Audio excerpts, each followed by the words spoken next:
Good morning, good morning. So after I have my glass of water, get some chores done around the house, one of my absolute favorite things to do, and to ensure I get my protein intake in. But like I'll stress on all my videos and content is that I'm a huge proponent of whole foods, of course, but like I said, convenience and it's a supplement. But what I do is pour a cup of coffee,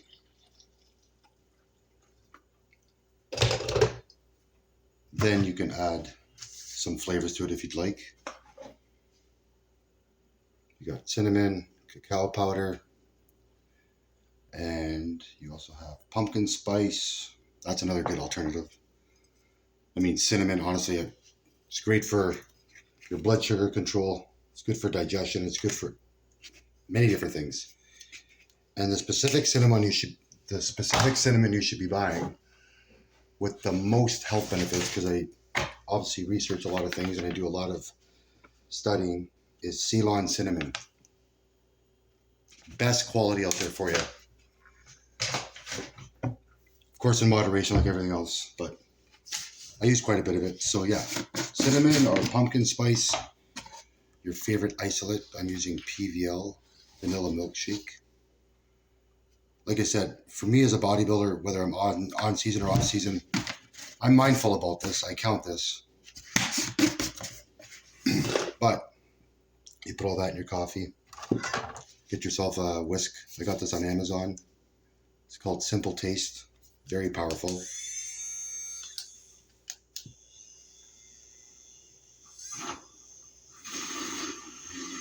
I believe it's 2 AAA batteries. But like I said, yeah, if you want a quick boost of the goodies, chocolate works, vanilla works. There's so many different companies out there with crazy flavors that they're coming out with. It's pretty wild, but yes.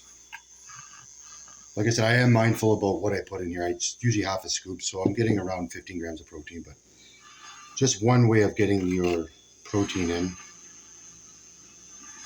I'm roughly just over a week post bodybuilding, my post bodybuilding competition. My stage weights, I usually run around 172 to 175. I'm 180-ish right now, but there's a lot of inflammation in water there.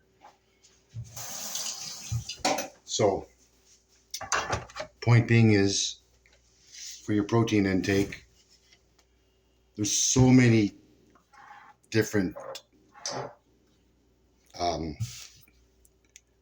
there's lots of advice out there about how much protein you should be taking in. Like everyone suggests as low as 0.8 grams of protein per 1 pound of body weight. Then there's 1 gram of protein per 1 pound of body weight. Then there's higher amounts where, yes, that is needed for pro bodybuilders, to maintain lean muscle tissue and mass. For me, off season, I typically run around 180 to 190, closer to 190. This is my off season weight, but so I aim for, I try to make it even. I aim for about 200 grams of protein throughout the day, and like I said, I do that through supplementation. I do that through all my meals when I'm prepping. I weigh everything out, and I'm old school a bit. I track every time I do a meal prep. I write out everything. So, for example, no, it's not the right book. There's another book. I don't know where it is. Oh, it's on the table. Basically, I just write out meal prep. I date it. I know what day I made the meal prep. And I do my headings, my subtitles, like protein, carbs, fats, what I've used for each foods. And then I weigh everything out. So I track everything. Phones are great. Of course, there's lots of apps out there. But for me, I know it's something that I know within arm's reach. And the best part is I have memories, so I can look back at that. And so, yeah, just some information about protein and your daily protein intake. So I'm going to enjoy this cup of coffee. That's probably like my third one today. So I'll consumed probably about 45 to 50 grams of protein just in coffee. But like I said, it's a supplement. It's not whole foods, but when you have a busy lifestyle and you're on the run, this is so darn good. So that said, your diets, your meal planning, your nutrition doesn't have to be boring ever. Because I've got some pretty creative recipes. So I can't wait to share all that with you guys. So happy day, Iron Fam.